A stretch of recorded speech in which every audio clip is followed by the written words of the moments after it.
So welcome back. Hello to the Soul Salon. And to 8 Red Trees. We've been a little while. Life's gotten in the way, but that's okay. Yes, but we're back now. We're back now. We're picking up on it, and we're halfway through at this point. So we're picking up today with swords, a suit of swords. So suit of swords. What can we say in general? It's the suit of air. It is. Suit of intellect. I've gone blank. It's a suit of communication. And there's me. The irony of it. It's the suit of It is. It's about cutting, and it's about cutting away what we don't need in life. Yeah. And that's difficult, isn't it? So it gets a bad press, the suit of swords, because it gets seen as a suit of doom and gloom and grief, but it's not. It's about clearing, and it's about communicating our needs, is how I see it. I also think of it as the grown-up suit for me. Yeah, it's the grown-up suit. It's the suit, again, a sword. It cuts through things, and it's the idea of what is your motivation for why you do what you do. Yes. It cuts through to that. It cuts through all the BS. Yes. All the woolliness of the suit of cups. Do you know what I mean? It does, yes, because when we get tied in with the emotions of the cups, we don't often see clearly. Yeah. And so the swords come in and cut all that away, don't they? Absolutely. And if you look at the Justice card, it's always depicted, or nearly always depicted, with a sword. A sword, yes. So it very much ties into that feeling of justice that we need. Absolutely. Bringing in the justice. What do we need to? And also looking at, like, the swords are air and the cups are water. So you've got that mix of air and water. This is the intellect versus this is the head versus the heart of cups. You need both. I see these two suits as intrinsically. It's funny because I was thinking about this just before we started, and I thought, the wands and the pentacles for me are very interconnected, because the wands are the oomph to get you moving to do it. They're the driver behind the idea, whereas the pentacles are the actual work. So the wands are the big ideas guy, and the pentacles are the details guy. It's that sort of thing. And this is the swords are your head, and they're how you use your intellect, how you cut through problems, how you look at them with understanding your motivation, being very honest with yourself. Yes. And there is still some intuition there, but it's more about weighing up. This is where you do a SWOT analysis. This is where you do the pro and con lists, Yes. Whereas the suit of cups, which balances it, is more about how does that make me feel? And that brings us our empathy, because the danger, a little bit of the suit of swords, the flip side, is you can be a bit of a psychopath. You have to be careful not to be an automaton and be emotionless. Some of the especially like when we get to the night, it's about reining it in a little bit, that you can charge ahead too much and kind of trample people. And they're also the season that the swords represent is autumn, which again is the season of releasing. Yes, letting go. And interestingly, tying it in with the Chinese medicine, the season of autumn is your lungs and your large intestine, which are paired, and their element is metal. Yes. So they absolutely tie in together. They're very much about, they come from the earth. The metal is made from the earth. It's forged. So again, like you were saying at the beginning, people get scared when they see the suit of swords. It's seen as a negative suit, but actually the suit of swords is forged. This is where you are forged through your experiences. And how do you manifest those experiences? How do you manifest within the experience you're having? Do you have the ability to be dual-minded, where you can see both sides of a situation, like both sides of the sword? Do you hold the sword upright in an act of peace? Or do you hold the sword outright in an act of revenge or rage? Well, how do you manifest yourself? That's like words, isn't it? Because you can use words to bring about peace. Yeah. Or you can use words to start a war. Absolutely. So absolutely. It's very that all ties in, doesn't it? Because we've got to remember sometimes words can hurt as much as anything else. And there's always the saying about, is the pen mightier than the sword? Which it is, because it lasts longer, but they're tied together. They're both the same thing. They can both wound, but they can both do amazing things and bring around peace and prosperity. So Yeah, so that's a general of your swords to start with. So we're going to start with the ace, and again, we're using the Rider-Waite Smith deck. Yeah. We're using the Light Seers Tarot, the Wild Unknown, and then the Guardian of the Night Tarot, just to give you again a different idea of how the swords are interpreted, because I think this is probably one of the most difficult things about, and this just comes in time with doing the tarot, isn't it? Is there are so many ways of interpreting. Like you see a list of what a suit can mean, and it's like as long as your arm, and the longer we go on with it, the longer it gets, and meanings evolve as well. If we do. Stayed with just meanings from 50 years ago, shall we say? Yeah. Times change, life moves on, we as a society move on. And so yes, while the basic meaning can still be taken, the interpretation very often needs to evolve. And because it evolves culturally, it evolves through time, it evolves in many ways, doesn't it? And I think this is why it's important. Well, no, you can read with the same deck, but I find as a reader I like to switch my decks around, because you can become very reliant on what a certain card tells you. When we bring in something in, it's giving us a fresh perspective. So I like that. Like I say, it doesn't mean you can use one deck and it will hold your energy and that will be just as powerful.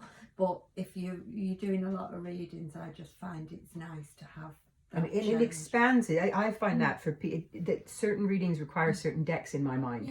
You just get a vibe. You think, oh, this person I think needs to be a bit gentle. We need to be softer. So I'll use a deck that for me is softer. Whereas some people, you're like, no, this needs a punch. You need to be forthright in neon. So we're going to use this deck. So we start with the ace. Again, we've got ace through 10 and then the 4 court cards.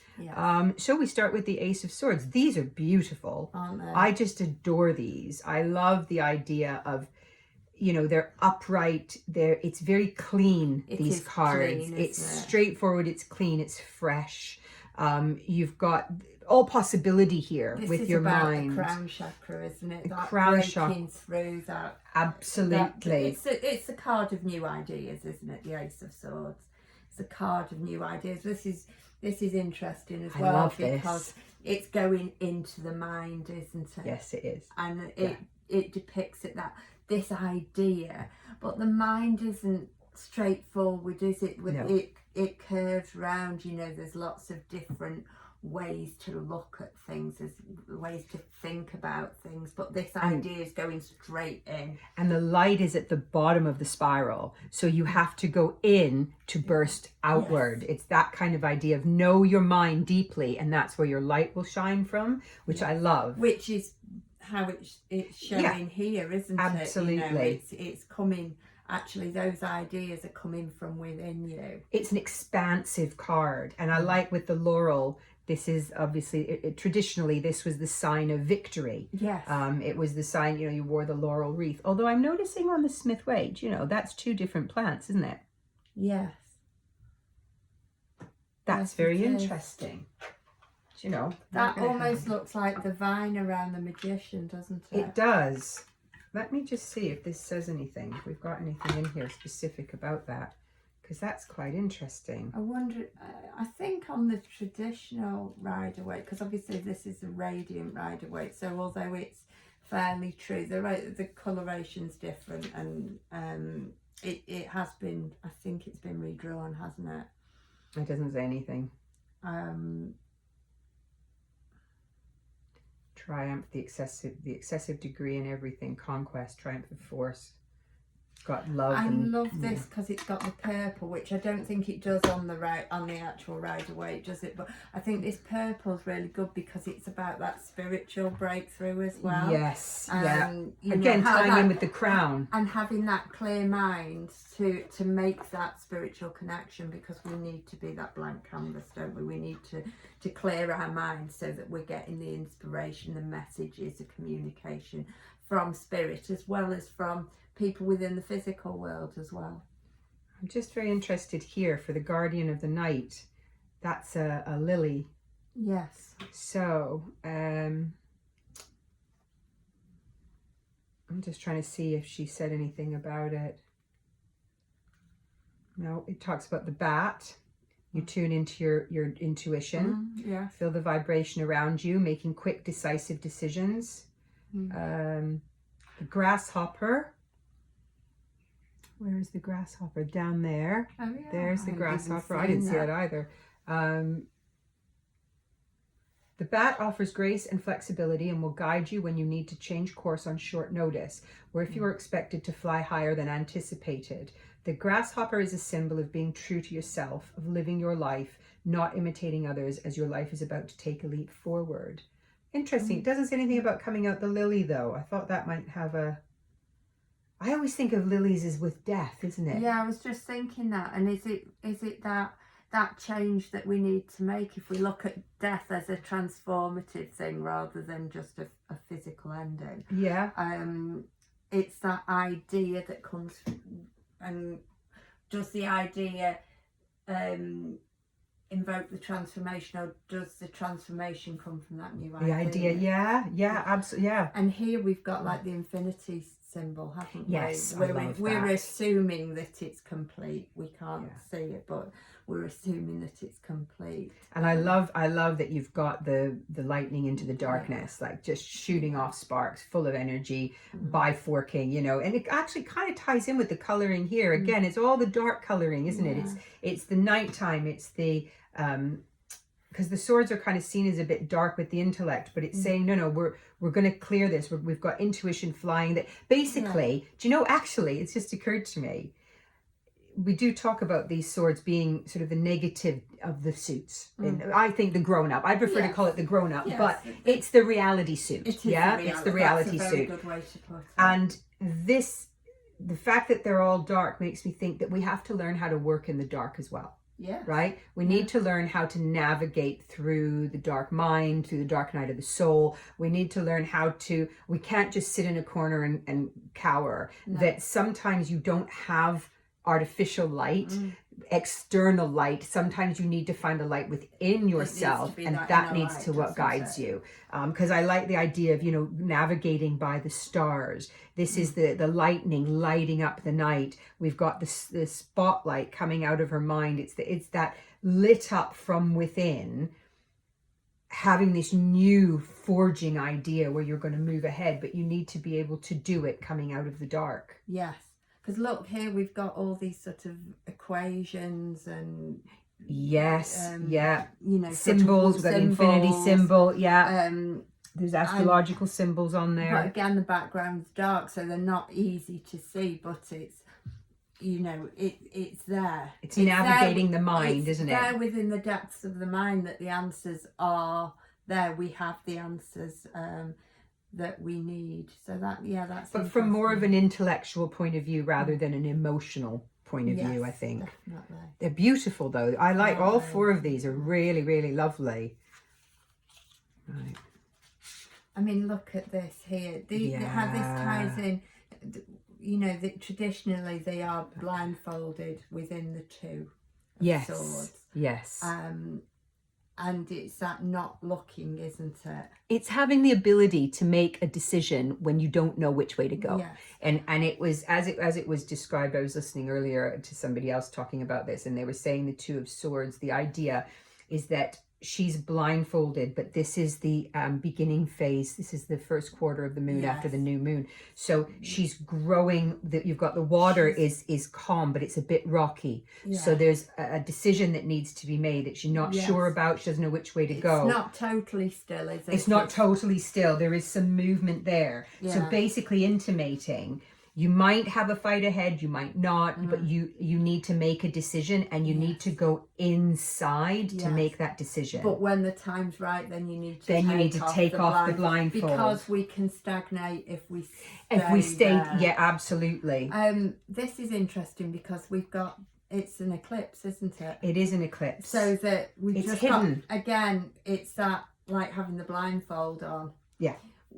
There will be a time when we'll be able to see Yeah, and again, it's working at night and with unknowns. It's working in darkness, isn't it? You've got, like, if you look here, you've got all those little owl faces, and they can be predators of the frog, right? Yes. They're looking, they're watching. The frog is hanging on at the moment. What's his decision? Which way does he jump? Which way is to safety? Because in here, there's something in the water, isn't it? Is it snakes or something in the water? There's something in there.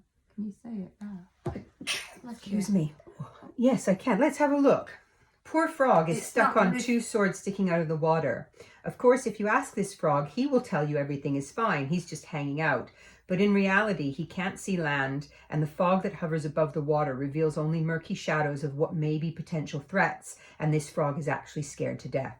Yeah. The energy of the Two of Swords is one that carries indecision, of avoiding discomfort because you do not have enough information to make a choice. Fear of being injured or making the wrong move is creating a barrier blocking you from moving forward. I'm just trying to find more of the frog here. The frog represents prosperity and new life. A master at transformation, this creature has moved up and out of the mud and into the clear night sky. Call on the frog when events require you to take a frightening leap or to take you out of your comfort zone. When you connect with this energy, not only will you enjoy the benefits of change, you will spark a transformation within that will open the doors for new and fortuitous possibilities. So that's the frog.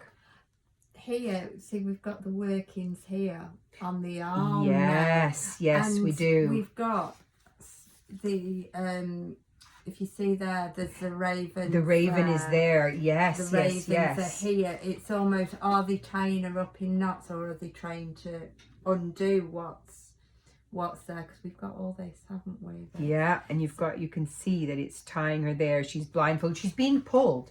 She's being pulled in two directions. One's got her hand going this way. One's moving her this way. They're at her. Yeah. And she's got the equation. She knows it's moved down to her arm now. It's moved from sort of the floating around the outside. It's moved onto her now. We've got an idea almost. We've got an idea, but we need to be. There are unknowns that are hidden from us. So we can't. I think this card is a really good card in explaining that. And I come across this a lot for myself, when you hit indecision, when there almost isn't a good way to go, but you've got to go some way. You need to make that choice. Again, very grown up. It's not always Disney. Sometimes you make choices with very little information. You go inside, you do your way up to the best of your ability, and then you have to forge ahead. You have to take a step, and you have to take a step. To choose your lane, don't you? Pick your lane. Pick your lane, absolutely. And that there will always be recriminations and there will be positives. It is just about being still for a moment, not acting out of the emotion of the heart, the Two of Cups rather, from the heart, but sitting still and thinking about it. Being grounded as well. Being grounded. Look at her feet there, it's about. And almost, it makes me think, you think of like, there's chaos above her here, right? Like here, chaos, possible predators above. You've got, it's like trying to, you know what it makes me think of? It makes me think of that scene from, and so many people aren't going to remember this because they won't be of our generation, but from Robin Hood, Prince of Thieves, with Kevin Costner as Robin Hood. And they're in the forest and they're all practicing. And there's a young lad practicing with the bow and arrow. And Robin Hood's showing off in front of Maid Marian a little bit, right? And he comes up to the kid and says, can you make the shot when it really counts? And he's trying to make the shot and everybody's making all this noise around him. And then he kind of bumps his elbow and it goes off wide. And so then she says to Robin Hood, can you? And he stands up to do it. And everybody's creating all this noise, but she just gently blows in his ear. And it absolutely sets him off and it goes wide. So it's, that we won't always be making decisions in calm, nice serenity. Sometimes you've got to make decisions while everything's pecking at you. And they're not always clear. And they're not always clear. And we have to trust, don't we? And this is where the trust of our inner self, of stopping in your mind and saying to yourself, right, I know I'm a capable human being. I have agency. I am going to make the best decision I can make right now and let the chips fall where they may, because we've got to break out of this stagnation.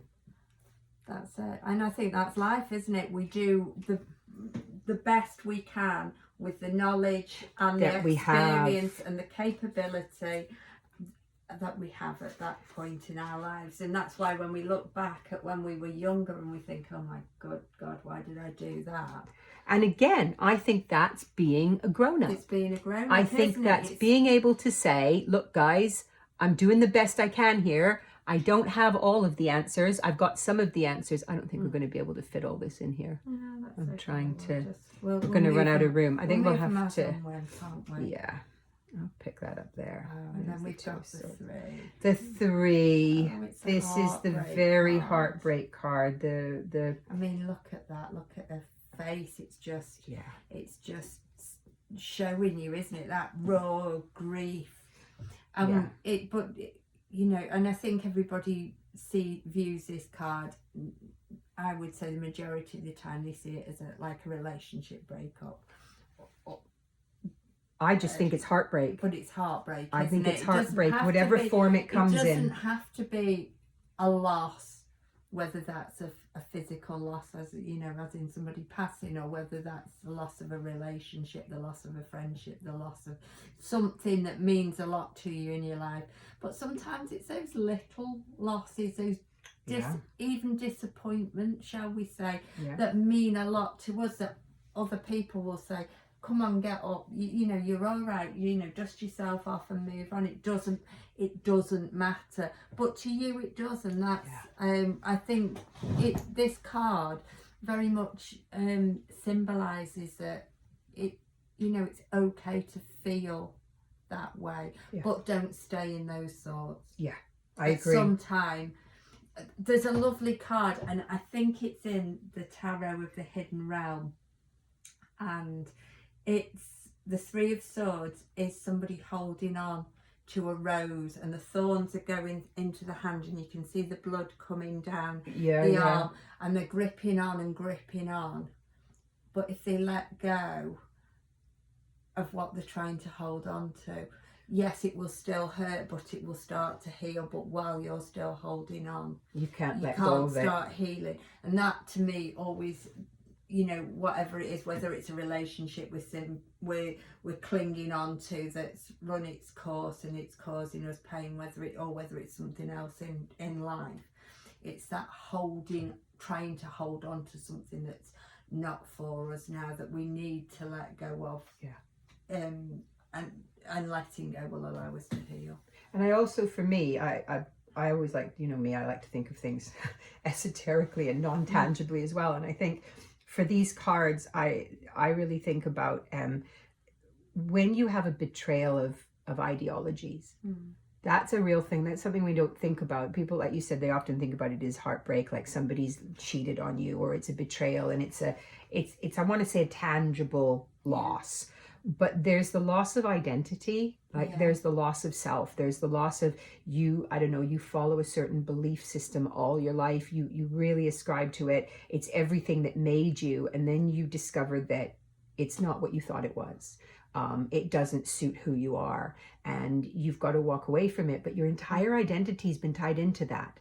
Your entire identity is tied into being whatever it was. I don't know. I think about people, for example, who people joined cults, right? People joined cults. People were searching and they were looking, and they got caught up in the ideology, and they join it, and they think they're doing the right thing, and then they find out that it's actually not what it was cracked up to be, and there's a lot of things going on they don't like, and they've got to walk away. But they've been in it. You know, I was listening to an interview the other day about a young woman who got out of the Children of God cult, and you know, she was born into it. Yeah, she was born into it. It was all she knew. And then in her late teens, she was like, this is not right. I don't like what's going on here. And she had to get out, and she had to leave everything behind. And the heartbreak is almost, it's like a rage at those that should have guided you better, where you're like, you lied to me. You lied to me about this ideology. I really bought into this. But actually it was just to conform. And now that I can make choices, I'm thinking, well, how many years did I devote to this that was a lie? And that's crushing. Yeah. I mean, that's really crushing, because it feels like it's literally tearing a piece of your soul out. Yes. And that it has to be repaired and put back again. And that's incredibly powerful for people. Yes. You know, being able to walk away from belief systems and ideologies, you know, and we go through it, don't we, as we grow. So you're in school, and I don't know, I'm going to use a really stereotypical one here. You want to fit in with this cool crowd that doesn't study, so you don't want to be a SWAT, you don't want to be the study kid, so you downplay your intelligence, and you deliberately fail at things, and you don't try hard, and then you get to a point where you look at this group of people and you realize they're stagnating, they're not going anywhere, and you've now got to walk away from them entirely and realize, actually, I need to embrace who I am, because this is not me, this isn't my ideology, I am intelligent and I'm proud of my intelligence. And it's all these ways that we face that heartbreak. Like this, being tied in, wearing something that doesn't fit you because you don't know how to be anything different. How do you get rid of that? This is a heck of a thing to untangle. It is, because it's not it's not neatly wrapped. It's not neatly wrapped. It's chaotically wrapped. And so trying to break free of that, you must break free of it. That's the only way you move forward with your life. But it's representing that every single one of us will face a question. Like the first time you realize that your parent isn't as smart as you thought they were. Yes. So and that they get it wrong too. And they get it wrong too. They're human beings. I always remember my grandfather, my maternal grandfather. I just thought he knew everything. Yes. He always had an answer for everything. He was a kind man, and he was a thoughtful man. And I remember it, I was 13, and I can't remember what we argued about, but I remember I was 13. And we had an argument, and it might as well have been as something as so obvious as the sky is blue when there's no clouds in it, right? And he argued against it. It wasn't that, but it was that obvious. It was something that straightforward. And at first I thought he was just joking, like arguing to just be the devil's advocate. But I realized he really believed what he was saying. And I remember I was at their flat. I remember this sense of just utter shock that my granddad was wrong. He was wrong. He didn't know this, and I was right on this, and he believes something that just isn't true. And the shock, it shattered so much of my childhood in that moment. Like I suddenly had to look at this person and go, you're fallible. And that was a shock. It wasn't bad, don't get me wrong, it didn't upend me, but it was a shock. And there was a sense of almost a betrayal, that how come you don't know everything? So it's quite, and this card here, elephant tusks, and you can see the chain and the white feather in the bottom. They've been poached. Yes, for somebody else's gain.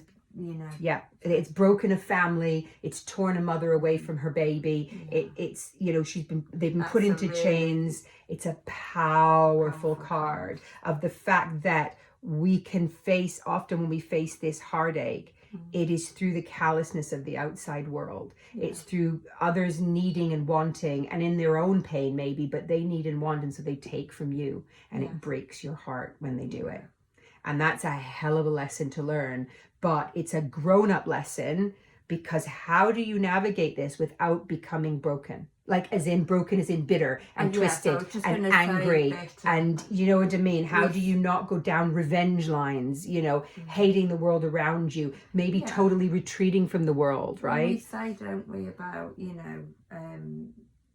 not forgiving is like taking poison and expecting the other person to die. Yeah, absolutely. And it's true, isn't it? And as difficult and as, there's things that you think, how could you possibly forgive that? But it's your peace that's being compromised, isn't it? Absolutely. And forgiving doesn't mean we agree with the action, doesn't mean we like the action, it doesn't mean that action hasn't caused us pain, but if we hold on to it, it's only increasing our suffering, isn't it? Yes.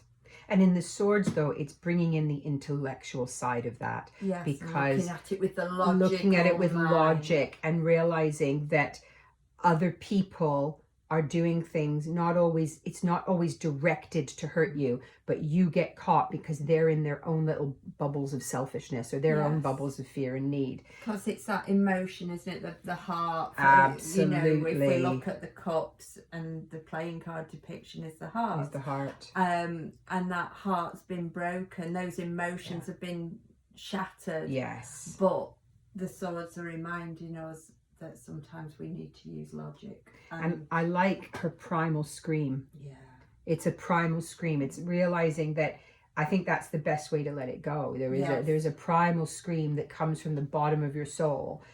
But now how do you begin to repair? And that smoothly moves on to the 4. Yes. Because if you look at those two together, it's telling us we need to rest, not just physically rest, but we need that emotionally, we need that mental rest, where we've had to logic through something that was incredibly painful. We've had to both feel it and logically come to the understanding that we have to let it go. And look at the enlightenment we'll get if we rest.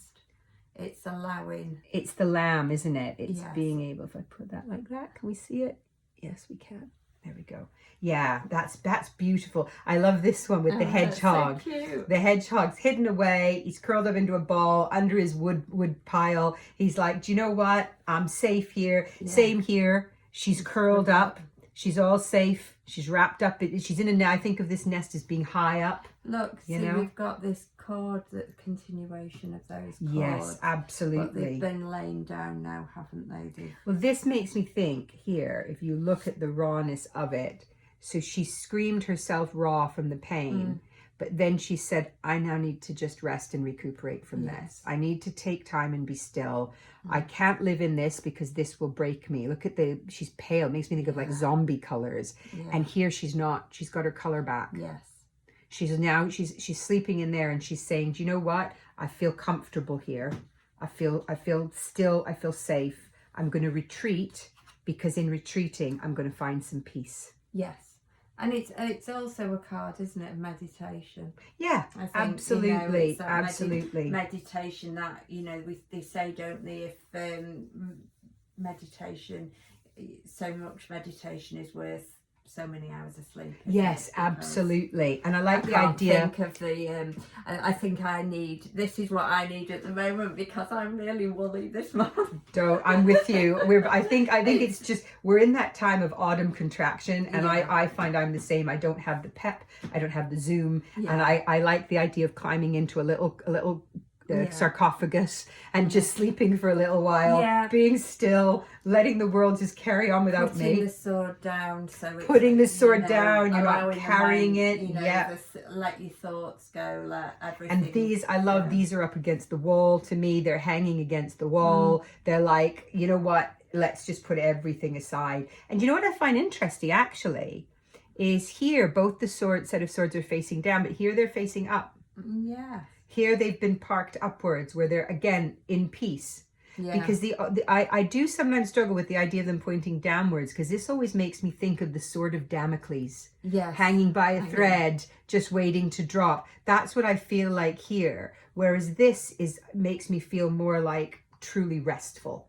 That you've propped the sword up. It's hanging, it's straight up and down. It's not going to pierce you. It's not going to fall accidentally. It's been truly parked while you curl up and have a nice sleep and a rest. Yes. Yeah. Which sounds very tempting. It does sound very tempting. This is very much, this is the epitome of autumn, this card is. Start preparing for a rest and for some stillness.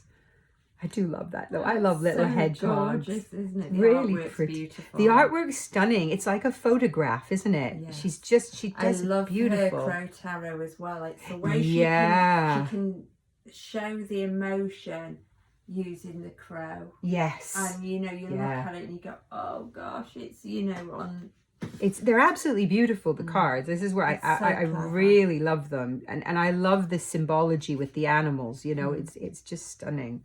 I mean, traditionally with the 5, there's no winners, is there? No. In this battle, there's no winners. No. Even though he feels like he's got everything. Well, he's on his own. He's not. He's on his own. Everyone's. Do you know what? I was listening to this earlier. They said this is the pick your battles card. Yeah. Because otherwise, if you're not careful, you'll all cut your. This describes it for me best. This is cut its nose off to spite its face. Yeah. So they've come along. They've taken all the wood. That's great. Good for you. You've made your furniture out of it, or you've burned it, or you whatever. And now there's no wood. Yeah. Now there's no wood. Now the deer is exposed. They've got nowhere to, they're having to come further into civilization, which is dangerous. You've hurt the deer, you've hurt yourself, you've taken away your not your light, you've taken away your forest, the beauty, the green, the nature. You've killed it. Well done, good for you. And what have you got for it? You've got And that's what this is, like, hit there. I always look think at him of there. somebody, is pecking your head there as well. And it can be physically what somebody's saying to you. It can be somebody's words that are replaying. It can be your own words that are replaying in your mind. Those times when we say something and then at 3 o'clock in the morning we're there going, oh my God, why did I say that? Did I say that? Or has somebody taken it the wrong way? Yeah, that's a big one. Yeah, the unknown of it. But with this, so this card really interests me when I read with this, because can you see the figure down here? Yeah. And there's blood, isn't there, as well? In the water. In the water. But the way I very often read it is that there's help available to you. And I often read it as spirit trying to get your attention. Say, right, you're too much in your head.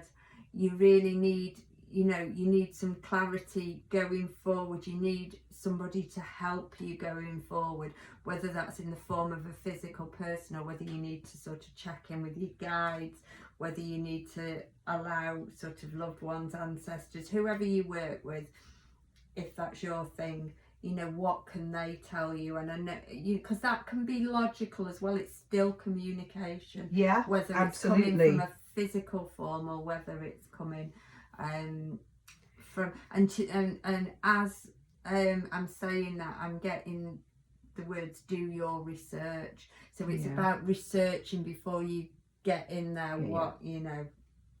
You go in kicking off. I get this. Do you know what I see from this? In all three of these cards, even this one to a degree, because it's the worm, and you've severed the worm, but the worm can live when it's been severed. You've come in, you've bullied, you've done your thing, you've caused destruction and rained down. I'm going to get what I want. But the gentle deer that you would think you would easily overcome is still eating. It's still there. It's still thriving. Here, it feels like the little guy in the back.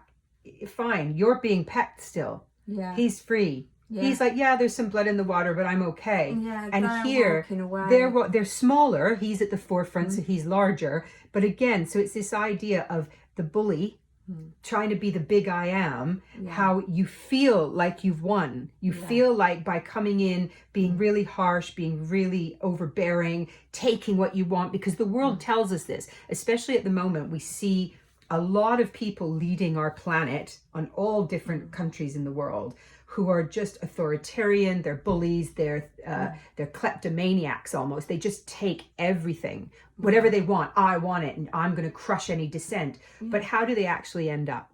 Well, they end up laughed at. They end up on their own. Even if they survive it, like even if they live their whole life with it and then die comfortably in their bed, their legacy that will live on will be damaged. People will then, even if they're so terrified of you right now that they wouldn't dare raise their voice against you, you will pass on. And when you do, then your children and your children's children and children's children's children will bear the brunt of that stained legacy, that nothing happens in isolation. And I really feel like this card is reminding us that just because you may be bigger and stronger, just because you might feel like you're holding all the cards, doesn't mean in the long run, by acting cruelly and rashly, that you will come out the bigger person. And here it's very much a reminder of you create your own heaven and hell. Yes, absolutely. Look, what's he done? I mean, like we say, there's blood here. Yeah. What's he done? And he's obviously not feeling good about it, is it? And is this his inner voice saying to him, look what you did, look what you did, look what you did. Now this is interesting. This is what was kind of sums up what we were just saying. This is MJ Cullinane. Yeah. The five of Swords indicates that you were in one of three positions. The first is that of a brute. Okay. The person who sees something they want and simply takes it without considering the impact of their actions. You may have made gains through less than honorable tactics, But be warned, any victory will be hollow and your reputation damaged, which is what we were just talking about. The second position is that of the enabler or someone complicit. Perhaps you benefited in some way by the dishonorable actions of another. You made, here's the pecking at the head. You might have benefited. You may not have done the dirty work, but you did reap some of the reward as a result, like blood money, I suppose. Although you were not directly involved, your inaction will leave you weakened as others will recognize your lack of integrity. That's there. And then we've got the victim or sufferer as a result of the actions of selfishness. So your well-being, opinions, or requirements were never even on the table. They were never even considered. And yet you were the one who was negatively affected. So it asks you to acknowledge your role in the situation. Once you establish your contribution and your role, you will know what action to take. So this is why I pulled this up. The story of the deer is one that is not uncommon. The land is bulldozed, the trees are toppled, and buildings are erected. All of this is done without too often considering the animals impacted by business leaders and developers' decisions. They are the decision makers, or worse, considered utterly disregarded. So that's very interesting, calling on the deer for support, as this animal will help you find the confidence to confront your situation head on. To survive, deer use their ability to feel vibration and follow their instinct. When you use the deer's power, you will have a sense of what is right and what is wrong. Your intuition will guide you. So that's very interesting, isn't it? I like that. Yeah, the deer is vibrations, isn't it? Because it's a prey animal. Yes. And if you've ever been walking in the forest and you stumbled across a deer, they know you're coming long before you get near them. Yes. So it's always quite amazing if you happen to see them, because they're just like, yeah, we knew you were there and we've judged you're not a threat, so we're okay today. Yeah, but just before we move, yeah. I was always taught when reading The Rider-Waite to look at the clouds in the sky. The clouds tell you a lot. Well, the sky tells you a lot, but look how jaggedy, and we've got the dark around them as well. Storm clouds. They're storm clouds. They look like they're moving, don't they, as well? They don't look like they're just, they look like they're moving quite quickly. Again, it's the air, isn't it? It's the air quality. It's moving fast. It's like a windstorm. Yeah. It's blowing in, it's knocking everything about, and what's going to stay standing afterwards. Yes. And that, you might knock all the leaves off the tree with your bluster and craziness, but what have you got then? You've got a bare tree that's of no use to you now. But here we're moving. We're into calm. We're moving from the choppy waters into the calm waters, and we've got the land, haven't we? We've got moving somewhere to go. And this is the same, isn't it? It's just shown from the other perspective, which is really interesting. And it's almost, this card makes me think of riding the waves. So using those stormy waters to propel you to where you need to be. That's the turtle. Yeah. Turtle rides the waves, don't they? They get into the streams, the currents in the ocean, and just let it take them, and they drift on it. Whereas here, it's like those thoughts, you're using them to move forward, aren't you? What you've learned, you're using that to move forward. You're taking your scars, aren't you? Because this is always, I've often heard this described as they're huddled. They're going to safety. They're facing the calm. They're leaving the roiling waters and they're coming to the calm waters. But they're broken. Yeah. They're scarred. They're covered in their cloak. They're hovered over. And again, we must look up what that is called in Japanese, where they use the gold. Oh yes. I keep meaning to look the name of that up, but that's this is what you've got going on here. Yeah. You're going to use the stillness and the beauty to repair yourself, but you are broken. And I think it's, again, being grown up. I hear a lot in my practice, I don't know why I'm getting this problem. I never used to feel like this. Yeah. I never used to have this problem. I've always been able to do X, Y, Z, and now I can't. And it's the failure to accept that we age. We live in a world that is eternally youthful. It wants you to just erase every storyline off your face and be 12 all the time. And you're not. You age, you will break and you will repair, and you will break and you will repair. And each time you repair, you morph into something new and different, and you will not be what you were before. And you have to be able to see the positive in that. But people keep looking at the roiling water. They keep looking back. Why can't I get back to where I was? How come I'm 2 sizes bigger than I used to be at age 20? How come I'm not, how come I have lines on my face? How come I don't sleep so well anymore? How come I don't? And it's the fact that you need to repair and be what you are now. You can't go back to where you were, but that carrying your scars doesn't have to be weighted. No. You know what I mean? You can integrate your scars into making you a stronger person than you were. You can do that. You've learned so much more. You could almost see that these swords are forming a protective sort of wall or barrier around. Like here, they've been left, they've been discarded, down, and everything's moving up to the rainbow. Got the rainbow, so they, the sunshine after the storm. But here it's it's using your thoughts as well, using thoughts to move on. And using the logical mind to move on. This is talking about the turtle, a creature that can ride the waves and follow the currents for thousands of miles, knows a thing or two about patience and letting go of a need for speed. The turtle asks that you use this time to gain perspective and not rush through life. Otherwise, you may miss some crucial moments. So it's drifting. It's the transformation of the turtle. The turtle, my understanding has always been in the Chinese and Japanese traditions, that the turtle is a symbol of longevity, because they live a long time, and that they just slowly keep moving and they get to where they're going. And I don't know, everybody loves turtles. I love turtles. Cute, they're just amazing creatures. Right, so let's move these over. I think we're still in shot. We are. And we can pick these up. And now we move into the 7, the sneaky card. Yes. This is the sneaky card. So is it being clever and wily like the fox and adaptable, because foxes can adapt to every environment? Yes, they can. Or are you just a outright cheat, liar, thief? Are you a prick? And I always think of this as somebody's gobbing off around.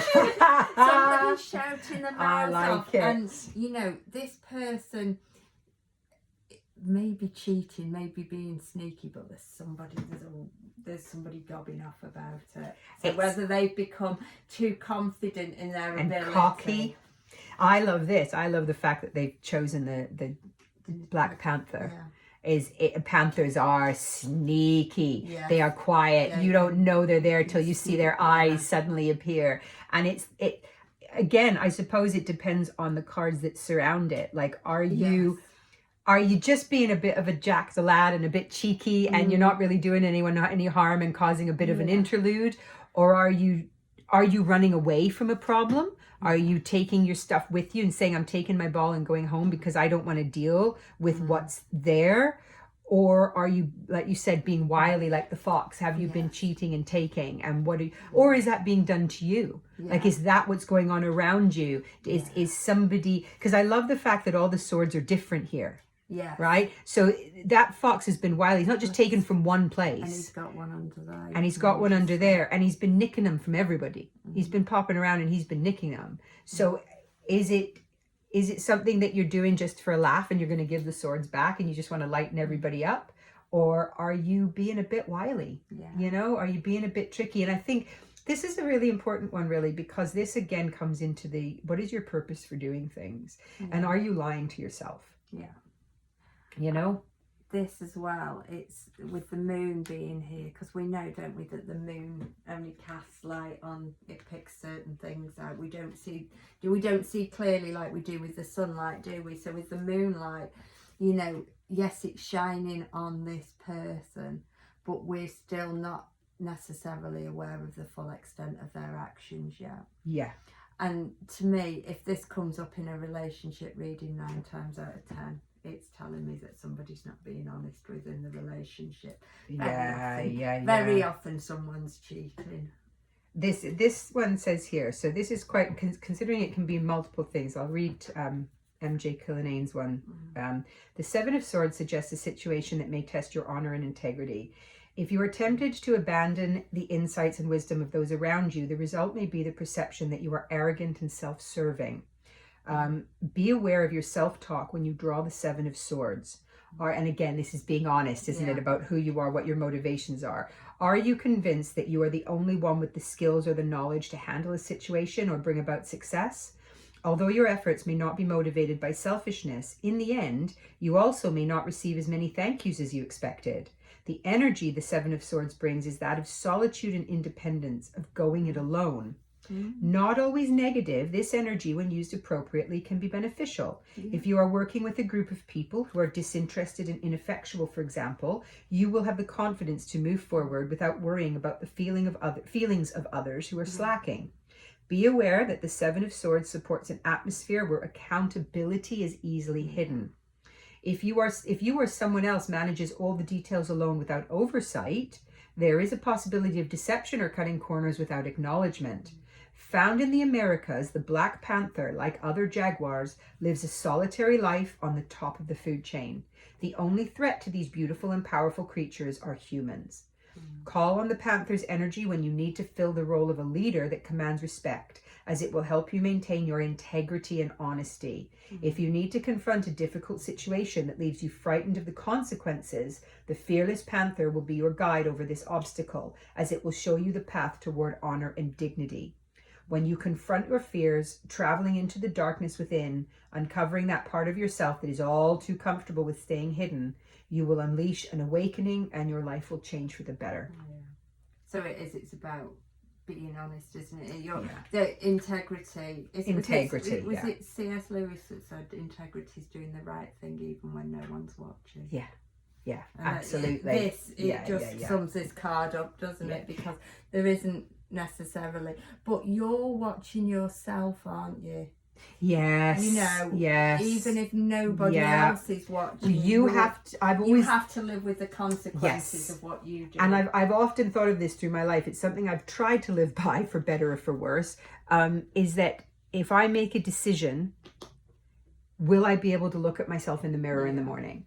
It doesn't matter what anyone else is doing. If I'm not going to be able to look in the mirror, why am I doing this? Because I can never undo that situation.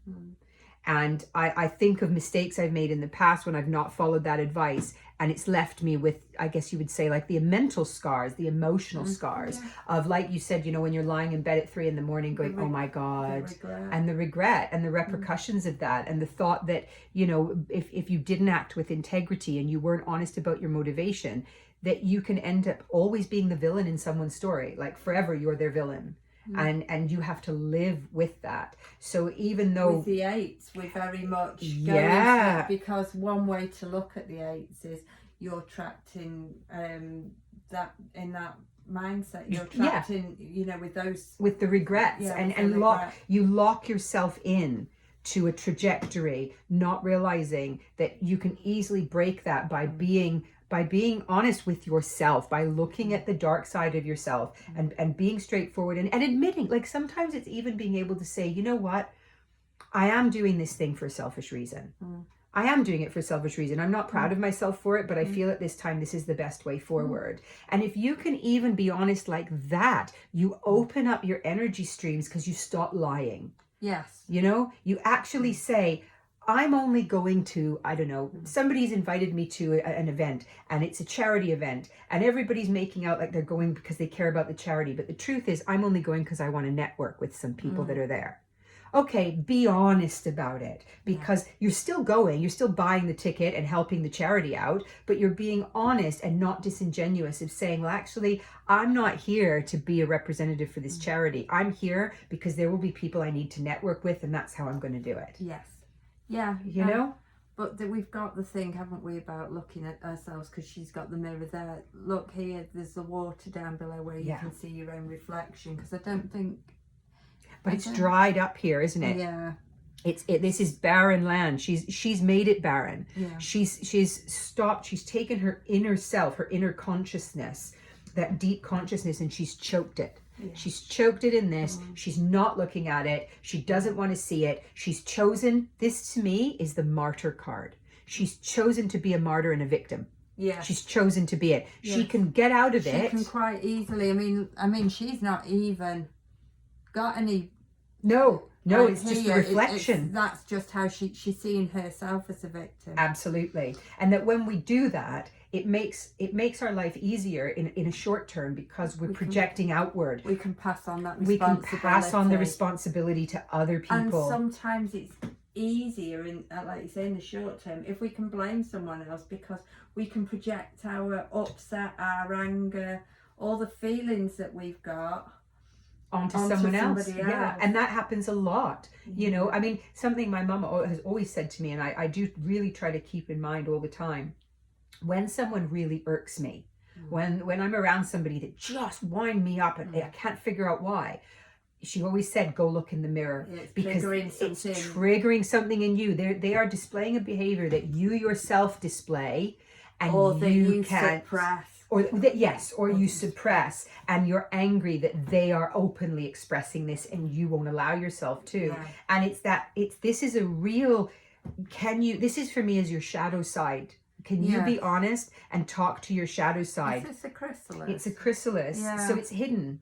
Yeah. It's becoming, and it's going to burst forward. There's change going on within, isn't there? Whether you allow it or not, the change is an inevitability. It's coming. It's just, are you going to, when the change is sprung upon you, will you do it fresh and clear-eyed and open-eyed, or will you do it bound by everything? This is very much an autumn card. Yes. What are you going to leave behind so that when you go into the contracted time of the winter, the time of dormancy, when you're renewing your energy for the growth time of spring, have you dragged it with you that's now you're carrying this? You're wasting your energy, pouring your energy into things that are not going to be beneficial to you come the spring. Why are you wasting your energy? Get rid of it. But we stop ourselves from doing it, because looking at our true self in the mirror, like being able to look and say, you know what? Sometimes I'm a prat. Yeah. Sometimes I can be selfish. Sometimes I can be cruel. Sometimes, and not in an abstract way, like really owning it and saying, yeah, actually, sometimes I do really naughty things, and I just don't know why I do them. I just do them. And then having to do the work to change. Because absolutely. You know that we know that the butterfly fights its way out of the chrysalis, doesn't it? Yeah. But were you to open the chrysalis, it wouldn't have the beautiful colours. It wouldn't survive, would it? No, it wouldn't. No. If you use the sword to cut that open, you would kill the butterfly. You're not helping it. Absolutely. So it's got to come from within. That change has got to come from within. It's got to, and this is inviting you to do that within your mind. And find your agency. This is saying, find your agency. Stop being the victim and living in limbo. Is this an eye? This is owls. No, it's owls. So what? No, I know. I thought it looked to me. Oh, it looked I like see. An eye with like reflection in it, but it says here, circling above you are 3 owls, and although they may appear menacing, they are there to help you uncover your inner wisdom, feel protected, and gain a different perspective. Within us are all the answers to the mysteries of the world. Call on the owl to help you feel confident in your wisdom. You hold the power to move forward and find solutions that ease restriction and create happiness. The owl will help you build trust in the knowledge you have within to see the abundance of opportunities where you once saw none. Oh, I like that. So that's very nice. It does look like an eye, though. Yeah, you're right. It looked like it was reflected in an eye. I like it. Yeah, well, the inner eye. The inner eye, yeah. Oh, yeah. Can people see that it looks like an eye? I love this one. I know. Even though it's a heartbreak card, and it's just, it's the nightmare card. It's the nightmare card. Is all those worries that weigh upon us, and those things in our downtime, in our quiet time, that we wake up in the night and but it's a reminder that things seem worse in the middle of the night. Yes, they do. And there's usually a solution to be found in the light of day. Yeah. Hence why it's called the nightmare card, isn't it? You know, you can, when the light's off and it's dark, you see all sorts of things that aren't there, don't you? You see you know, the dressing gown that you've left draped over a chair can look like a monster. Yeah, in absolutely. the darkness. Yeah. So it's that, isn't it? And sometimes, and I don't want this to sound awful, but sometimes we have to remember that these are just thoughts. Yes. They are just thoughts, and these might feel like massive worries, but they are thoughts. Yeah. And what can we do? Again, it's and finding the light in a horrible situation. Like the reason she chose the polar bear for this is she said, I envisioned a polar bear mother looking out into a melting landscape with brown skies created by pollution, wondering if there is a better place to move with her child, or is this as good as it gets? This brings a combination of guilt and worry that can be paralyzing. When the Nine of Swords appears, you may want to consider if you are worrying to the point of creating undue anxiety. Are you overthinking a situation and causing yourself unnecessary stress? Although this is not my favorite card to come up when doing a reading, it does serve a valuable purpose as it illuminates areas where we seem to get in our own way. Like you were saying, it's harder at night when you can't see. And look at the innocent cub. Yeah. You know, he's just happy because he feels safe, because his mum's there. Yeah. Well, this is, she says here, the energy of the bear is one that will help you find a good night's sleep, as it creates comfort within your mind and protects you from negative or anxious thoughts. The polar bear's fur is not white, but rather transparent, reflecting the light. Its black skin absorbs the energy of the sun. So call on the polar bear when you need inner compassion and patience, as it will help you feel connected with the loving touch of Mother Earth. So it's rest, renewal, guidance, and inner peace for the bear. And I think this is obviously the precursor to the 10, but this is the pain of recognizing the nightmare when you come to at 3 a.m. and realize something is done. That's painful because you agonize, am I doing the right thing? You know, one of the worst things is when you've got to break up with somebody, not because of anything other than you just don't feel right with them anymore. They're kind, they're thoughtful, they're fair, they're loving, they're all the things that you could want, but energetically you are just not gelling with this person. And it's rotting away. It's rotting away in you. Your resentment is building and you don't know why. And to know that person will be hurt by your decision. But in the long run, it's going to be the right thing. And you agonize over it because they haven't given you a reason to do it. They haven't made it easy by stealing or gambling your money away or cheating on you or doing something really nice where you can go, you have to take the responsibility. You are taking the responsibility and the anxiety it causes you, because you know, again, there is a high chance that forever and a day that person will resent what you did for them, or to them rather. And that's this card is, again, very grown up. Can you make the right decision from your own intuition, being grounded, that's going to allow you and whoever's involved to escape and to come to a better life? Because that, you know, the kid wants to stay at the party, even though they've eaten too much candy and they drank too much pop and they're tired and they're becoming incorrigible and it's time to call it quits. Do you have the guts to be that person to end the party? This card was changed from the original, because this was an independent deck. Right. And when she released it, the picture was actually of somebody sitting with the back to your view, that had obviously been flogged and had the welts. Oh, okay. People found it triggering. Right. So although there still are copies of the original first edition that have a different card in. Right. But it is, isn't it? It's that it about is. being... You've been beaten. You've done. Beaten. But it's like in Sun Tzu's Art of War, you know, when do you make that tactical retreat? That a good person, a good soldier, as it were, knows when to say, this is bigger than me. I can't beat this thing. I have to tactically retreat. I've got to lick my wounds. I've got to re-energize, and I've got to go in a completely different direction. Which she's doing. Which she is doing. If you see here with him, I mean, he looks, doesn't he, like he's dead. Yes. You see the fingers crossed. Yeah. Yes. And yeah. we've got the dark sky, but we've also got the sun The rising. sun is rising, So- and I think he's not totally covered up like a dead person. No. He's partially. Now here,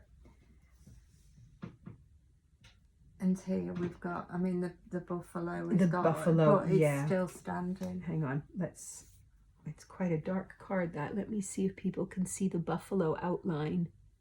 Hang on, bring it there. You can see that. And this one, again, this is, I think this is the other baby birds thrown out the nest. So the idea with this one is, this is the one where it's not a cuckoo, it is the yellow warbler. Okay. The yellow warbler is often a victim of the imposing cowbird who sees an opportunity of passing off the job of parenthood. This is what cuckoos do as well. Over time, the warbler has learned to create a barrier of grass between the cowbird eggs and its own eggs to ensure that the cowbird does not hatch. The lesson we can learn from the warbler is how to deal with those who wish to take advantage of our good nature. This bird has mastered the art of creating boundaries. So they put the cowbird in and leave it for the warbler, and she's got the broken eggs. Her babies have been thrown out. This is what the cuckoo does. The cuckoo bird kills the others and puts their egg and then leaves and lets the others think. So are you being taken advantage of? And if you are, what do you walk away from those people? When do you say, you know what? I'm done. I'm done. I'm done.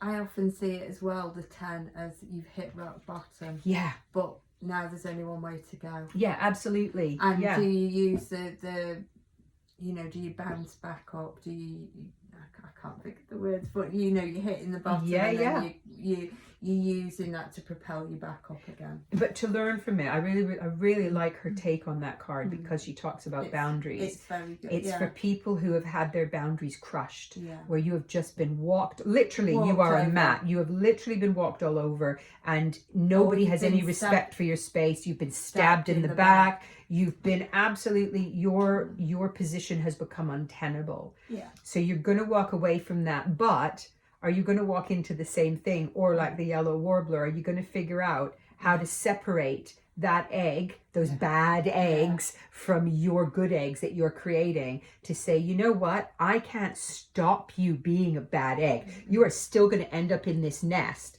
I accept that you're there, but I'm just going to put boundaries around you so you don't affect me. Yeah. You go be your bad egg over there. You do your thing, all Godspeed to you, mate. Yeah. But I am not going to be affected by you.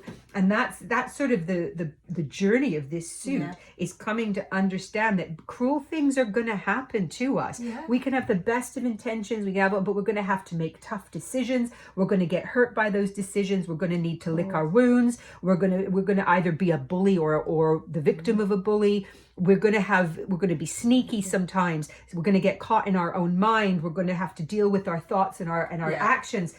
How grown up are you? How grown up are you? How much can you look at that and say, no matter what, I acted from the heart. Yeah. I did the best with what I had at the time. And even though people, because I think any parent on the planet can relate to this, when they say, my kid in their adulthood is very angry at the way I raised them and the way I lived my life, but I did what I could with what I had at the time. And you have to be able to just say, that's got to be enough. Yes. And at some point you've got to, I suppose, take responsibility, haven't you? You could have had a terrible childhood that's, and God forbid, emotionally scarring you.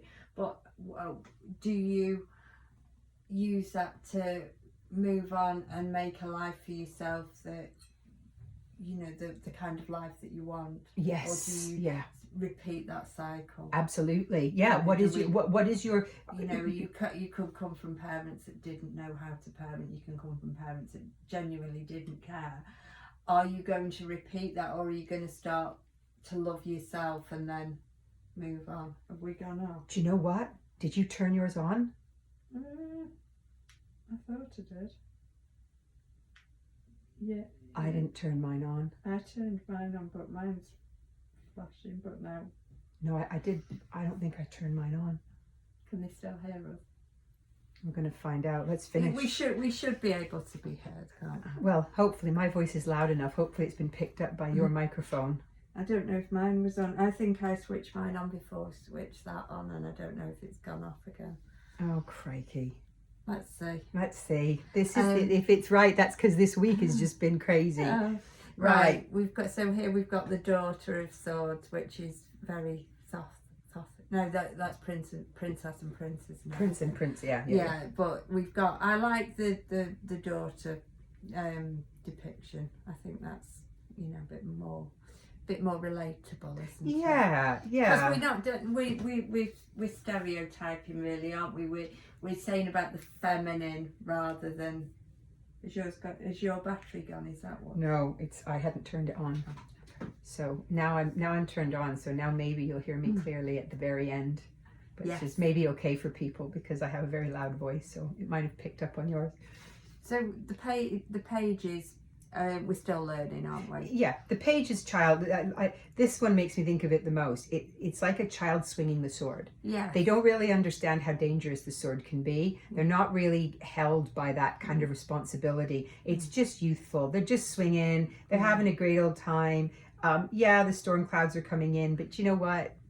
Yeah. Whatever. I'll just swing this around and be happy. I don't care. It's living in the moment. It's living in the moment. Yeah. Because like you say, the sky at the moment is blue, so they look like they're quite raised up, but not too high up. Yeah. And they've got both feet sort of on the ground. So. Well, I like this one is even a better depiction to me because these are like her balloon ideas, aren't they? They're light bulbs, and that she's holding them up like a balloon in the weather, and she's tiptoeing along.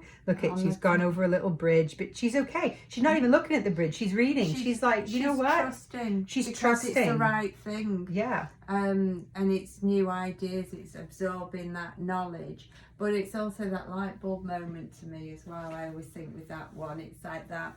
We're finding out lots of different things, and then ding, this is the one. Now this is interesting because she takes it a little bit different.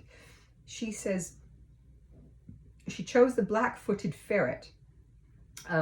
This adorable creature is one of the most endangered and was once considered to be extinct. Well, the Page of Swords is about fortitude, and I think climbing your way back from extinction shows a whole lot of fortitude. Yeah. The Page of Swords has the heart of an activist as passion, conviction, and a quest for truth collide.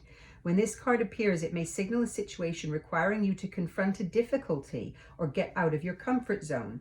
The Page of Swords energy creates tests or lessons that stimulate growth. When combined with a sword's energy, your test centers around your beliefs, your ability to see a situation clearly, and or your ability to speak truth to power. This hurdle may seem overwhelming at times. However, if you possess the mental grit to find success, the wisdom you gain from this experience will create a whole new world of opportunities. I like that. So that's very interesting. The ferret brings a playful quality and is known for its inquisitive nature. So call upon the ferret when you need to win over others, as this curious creature will provide you with the energy to do your research. When you call upon the ferret, you find engagement with others will yield important information, as you will find the questions to the answers that will solve your problems will pop right into your head, which is what she's got there, the ideas card. Pages are messengers, aren't they? Yes, they are messengers. Aren't they? They're communicating something. Yeah. So yeah. And it's youthful. I really like that one. I think that's a lovely card. Yes. You can see that with her light bulbs. They're very good cards when you're reading for other people. They're very self-explanatory, aren't they? Okay, let's move these over to here so I can put this. So now we're on to the knight, and I always think of the knight as being the teenager. Oh, and he's just charging through. He's putting his foot in his mouth. He is. He's not thinking about the consequences. I mean, look how fast. You know, look at his horse. He's only holding on with one hand. Yeah. Reckless abandon. And it's not. It's just charging forward, isn't it? Charging against the wind. Because if you look at the trees there, the trees are blowing in one direction, so he's not really being smart about it, is he? Because he's running into the wind. Like you've got, I'm sure this is a salmon. I'll make sure, because that's what I always think of as a salmon. Oh no, barracuda. Okay. Okay. The barracuda is ruthless, stealthy, and fast. They cut through the water with precision and clarity as they go after their prey. So there you go. Call on the barracuda when you require feeling powerful and sharp. The barracuda is also a master of patience and will help you ease your mind while you are waiting for the perfect moment to strike. Yes. So I tend to think of this though as a bit of the Knight of Swords. You've got your fast strike, precision, but I also think of it as swimming against the current. Yes. Like you said here, he's going against the wind. He's like charging in all the way, because you need, being fast, razor sharp, and willing to strike is great. But sometimes when you're single-minded like that, you can make the mistakes then. You've committed yourself to something and you've maybe not seen the bigger picture and the things around it, and you're just like, boof. So it can be good if it's kept within parameters, it's fantastic. But if it's not, you can find yourself charging into a thing that you're not, you're going to get unseated, you know, you're not capable of coping with it. Yes, because the Knight of Swords, it's a quick mind, but sometimes we need that, you know, sort of balance of, you know, yes, your mind's moving quickly, but engage your brain before you do. Yeah, absolutely, you know. absolutely. Think about it. You know, count to 10. Is this going? You know, is this going to be kind? You know, is it going to be constructive, or am I just going to destroy somebody? Yeah, absolutely. You know, I always wonder, is that actually running away from him? So he's chasing it. Or I think it's stationary, but in my mind I always see it as him chasing after it, and it's actually running away. And it's running away from him. Yeah, it's a bit of lack of control to me as well. Yeah, there is a little bit of chaos. Chaos about it. Yeah. You know, it can be almost, it can also be like the soldier card, the young fit warrior who, you know, the ninja warrior, right? They can leap up, they're great, and they have their use, but we need that. You need that wisdom that comes with experience. Absolutely. And so I think this card depends very much on what surrounds it in a reading. Yeah, it does. Right. I think we're both running out of wind. I think we are, aren't we? I can feel myself starting to go today. It's probably I'm taking all your energy. No, I think it's probably both of us. Also, I've turned the heater off because it's quite warm in here now. So now we've got I love this card. This is the queen here. She's the owl. So and I love how they're owls there as well. Yeah. Traditionally, I think that if I'm right in my remembrance with my foggy brain today, the Queen of Swords was very often the widow card. Okay. Or she could depict a divorced or separated lady. Okay. So the wise woman. Yes. And she's strong, she's independent, she's the one you want on your side in a crisis. Yeah. She makes things happen. She will think clearly. Yeah. You know, but she's the one, I always think of her as like the piratess. She's masterminding the ship. She's sending the people out. She knows. She's got like the owl. I love this. The owl is carrying the sword. Yeah. The owl isn't having to put it on its side or anything. The owl, it's dominated the sword. It's sitting on top of it and moving with it underneath, ready to drop it to whoever it needs to drop it to. She's using it to perch on, isn't she? And she's using it to perch on. And it's this. She doesn't need to go charging in. She'll tell you where you need to be. These are looking forward, aren't they? Yes, very much. These are looking forward. They're not having to use the sword to fight with. They're not having to use it to defend themselves with. To me, when it depicts a person, it's somebody who's really clear. Yes. And you know, in their own mind, they know their own mind. They know they don't have to defend, because they're comfortable with what they are and who they are. Well, she says here, I love this. This sounds really good. The Queen of Swords rises high, creating a barrier between herself and all the noise that may cloud her judgment. I like that.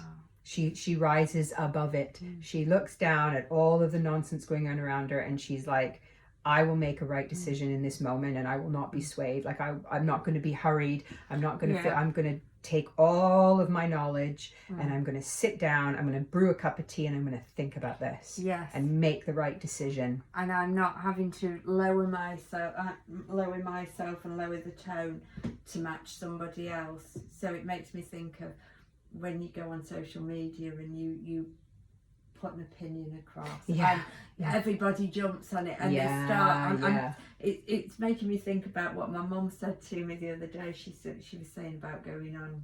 I don't know if it was Facebook or X or what it was. But my mum, she's very clever lady. She was a librarian. You know, she's worked all her life. She's very knowledgeable, and she's lovely.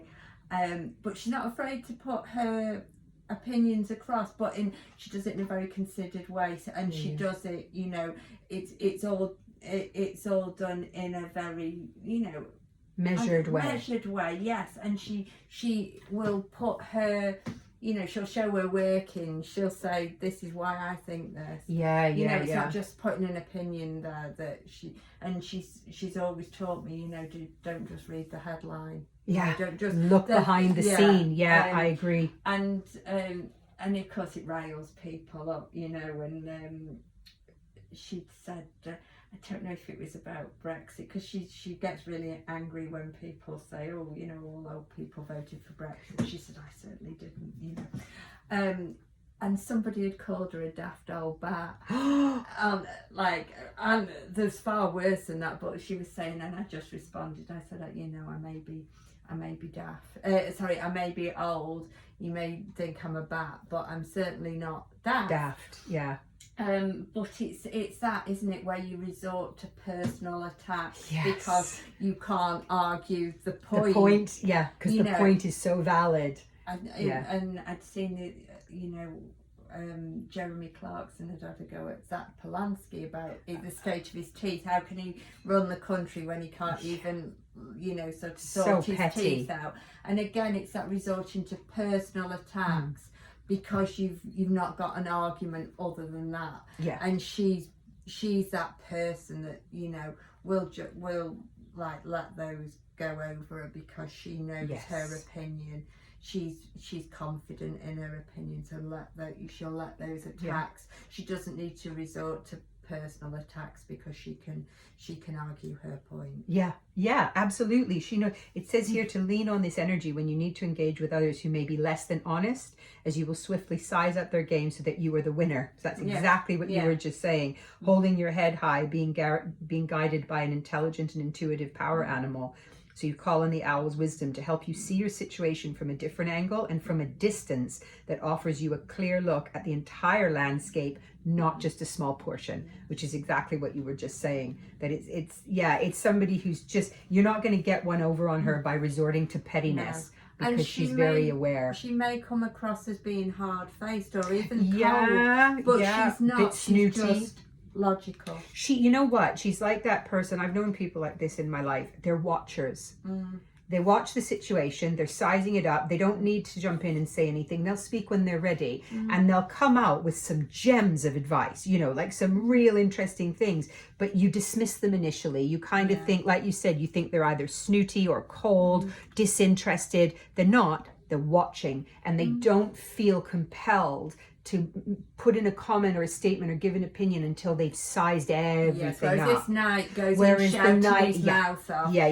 But the knight's jumping onto social media when he's only seen a 30-second video. I agree, and she's very much, you know, she is that person. I've learned over the years that if you're quiet, people forget you there. They do, and then they say things. And, you know, in the background. So, now, what's interesting is if you look at that. She is flying, he is sitting.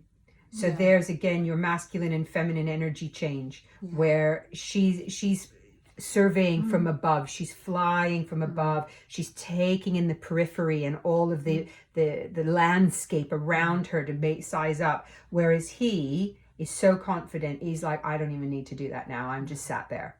I know.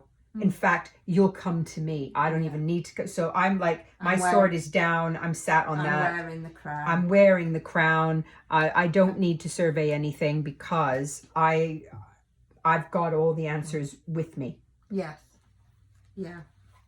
That's it. I mean, he's at the top of the mountain, isn't he? Yeah. And he's sitting there with his thoughts, and he's quite comfortable with In it. repose, isn't he? Yeah, absolutely. He's comfortable in what he's said, or yes, you know, yes. There's not regrets, because they're not pecking at his head, are they? They're all, you know, sitting with him. He's sitting with his thoughts, and he's comfortable with them. Yeah.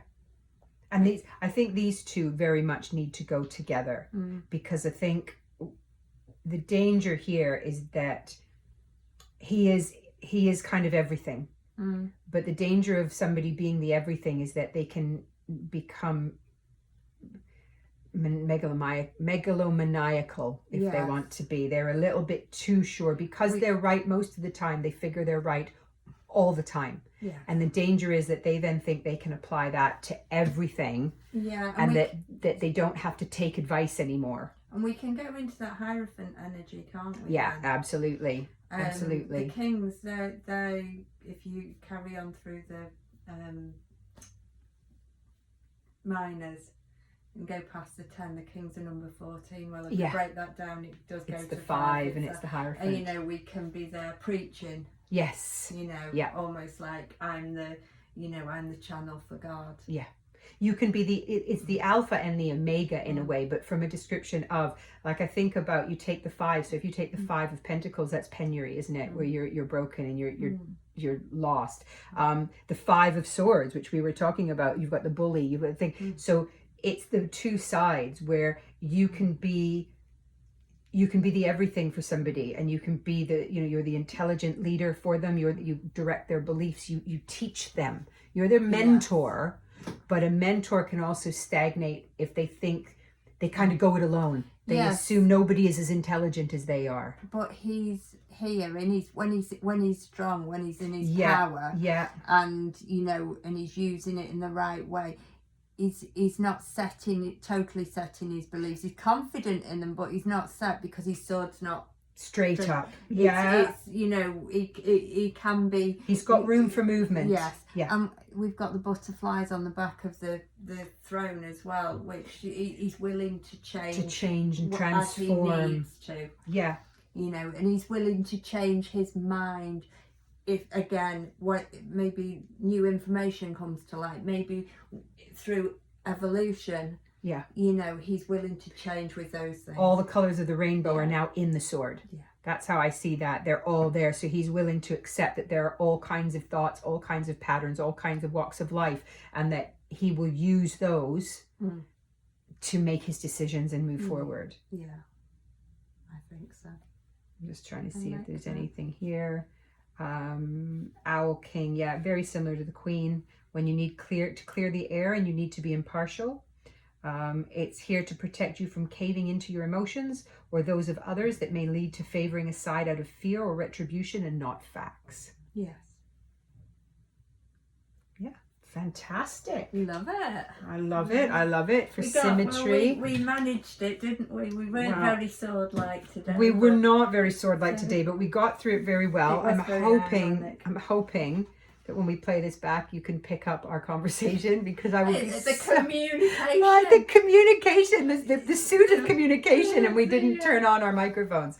Anyway, we'll see what it's like. It's a new moon today, so we're sort of evolving. It's very yin energy today. It's very yin. It's very quiet. It's very contemplative energy. So we should really have just slept instead, but that's all right. That's all right. I'm sure we'll be. Now we might be. I think it may be 3 weeks before we get back to this.